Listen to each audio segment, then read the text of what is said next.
Cette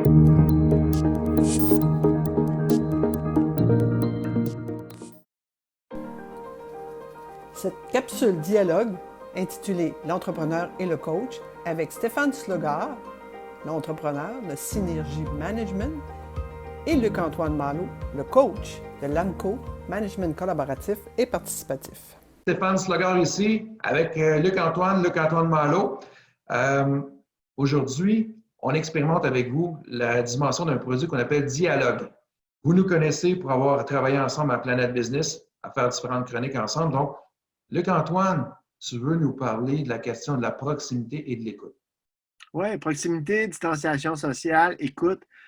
Il se passe quelque chose là en ce moment dans cette distance qu'on est obligé de prendre dans la vie à l'extérieur des maisons, mais dans nos milieux, il y a aussi une grande proximité. Puis dans nos échanges aussi, comme on en a tous les deux, il y a aussi une proximité qui s'installe. Donc, je trouve ça vraiment intéressant de voir comment est-ce que les gens changent leur rapport à l'autre dans cette distanciation, puis il y a une proximité qui s'installe. J'aimerais ça aussi t'entendre là-dessus, ça pourrait vraiment être intéressant. Écoute, Luc-Antoine, la question de la proximité actuellement, c'est comme un paradoxe que je perçois. C'est qu'on est confinés, on est en distanciation sociale, on est tous en faveur de réduire les risques de contagion du fameux coronavirus. Toutefois, il me semble qu'on est contraint ou obligé ou incité fortement à vivre de plus en plus près avec chacune, dans nos maisons, mais dans nos organisations aussi. Mm-hmm. Donc, on se rend compte que le temps d'écoute, le temps de présence à l'autre, peut-être que je ne l'utilisais pas de la bonne façon avant. Peut-être que je ne laissais pas les gens terminer. Puis, c'était pas grave parce que tout le monde passait à autre chose. Mais là, qu'on est ensemble, je prends l'exemple chez moi, la période d'écoute devient de plus en plus importante parce que je ne passerai pas à autre chose, je ne partirai pas ailleurs, je vais être là. Donc, j'ai vraiment besoin et le souci que tu me comprennes.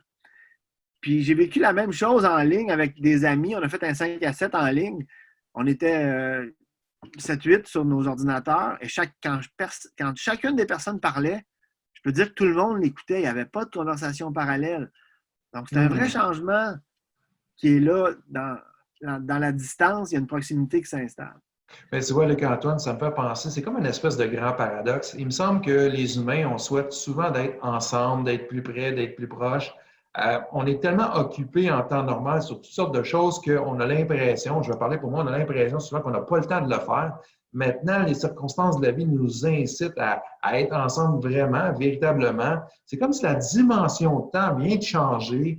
Tu parlais de l'écoute, la question de l'écoute véritable est nécessaire. Puis j'aime beaucoup l'idée que tu amènes vous avez fait un 5 à 7 à distance en réseaux sociaux, c'est ce que tu nous dis? Mm-hmm. Oui. Comment ça s'est passé? Sur Zoom. J'ai invité un couple d'amis, puis cette semaine, on était 3 couples d'amis, puis on était, évidemment, les images sont projetées sur nos télévisions, puis chacun se prépare un apéro, puis on échange sur notre semaine, sur qu'est-ce qui s'est passé. On a à chaque fois pris un peu plus d'1 heure. Et là, derrière chaque caméra, il y a 2, 3, 4 personnes parce que, on a tous des grands-enfants, des jeunes adultes, puis on partage avec eux autres aussi. Mais c'est incroyable, Luc-Antoine, tu racontes ça, puis si on remonte à 5-6 mois, dans le temps, jamais on n'aurait pensé de pouvoir faire un 5 à 7 via un Zoom. Jamais on n'aurait pensé faire quelque chose comme ça. On se serait fait dire, si on avait eu cette idée, pourquoi vous n'aimez pas les gens, vous ne voulez pas voir le monde, vous vous organisez pour les voir à distance. Et ça devient aujourd'hui la forme de proximité qu'on a de le faire via un intermédiaire numérique. C'est comme pas d'expérience, non? Oui, mais c'est vraiment intéressant, Stéphane, parce que le 2 mars à Planet Business, je parlais d'écoute. Hein, puis je faisais référence à Toscane Communication où on se disait qui a ça, son diplôme? Tu l'as-tu ton diplôme en écoute? As-tu pris ça, ton cours en écoute?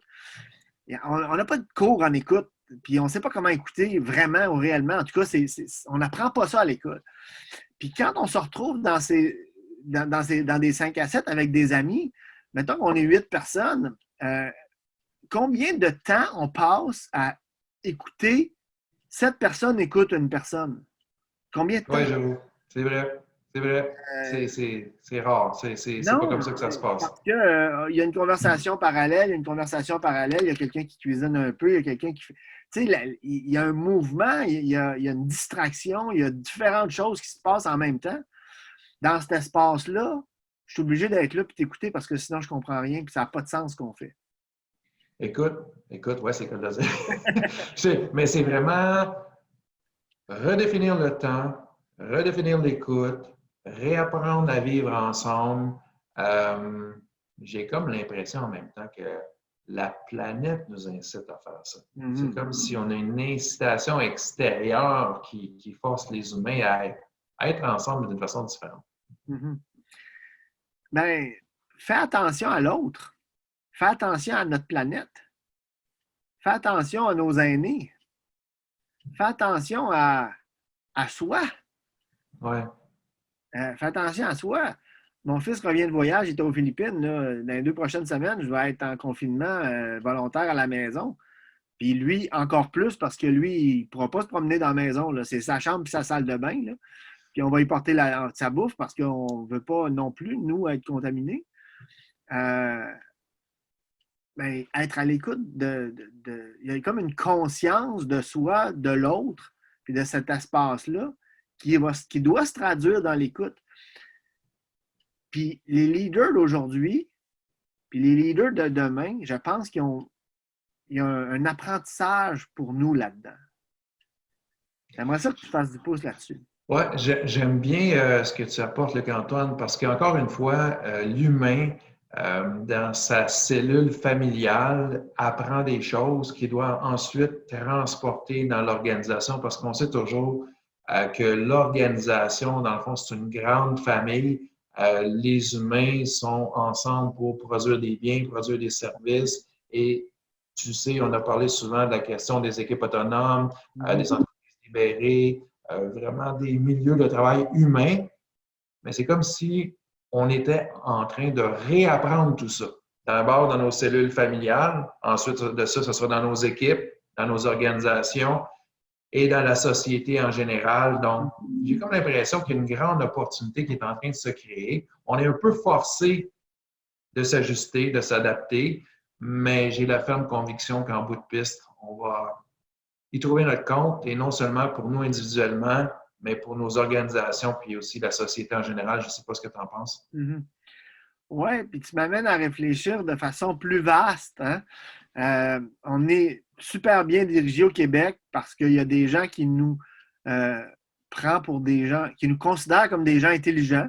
Ils nous disent ce qu'il y en est, ils nous disent ce qui est là, ils nous disent ce qui se passe, ils ne nous racontent pas de niaiseries. Ils nous disent ce qu'ils connaissent, ils nous disent ce qu'ils ne savent pas encore.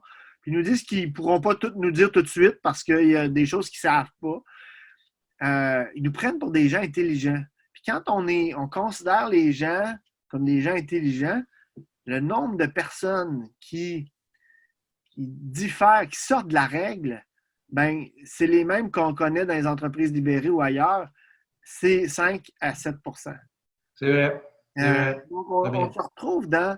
On peut-tu créer un monde où il y a un sens qui va nous unir, qui va faire en sorte que tu vas me considérer comme une personne intelligente?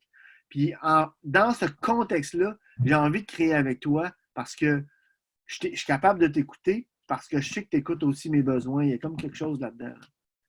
Oui, le être ensemble, s'écouter, s'entraider, faire ensemble, véritablement. Bien, Luc-Antoine, merci beaucoup pour ce temps de qualité. Je ne sais pas si tu avais autre chose à ajouter, mais j'ai l'impression qu'on a fait un bon topo actuellement.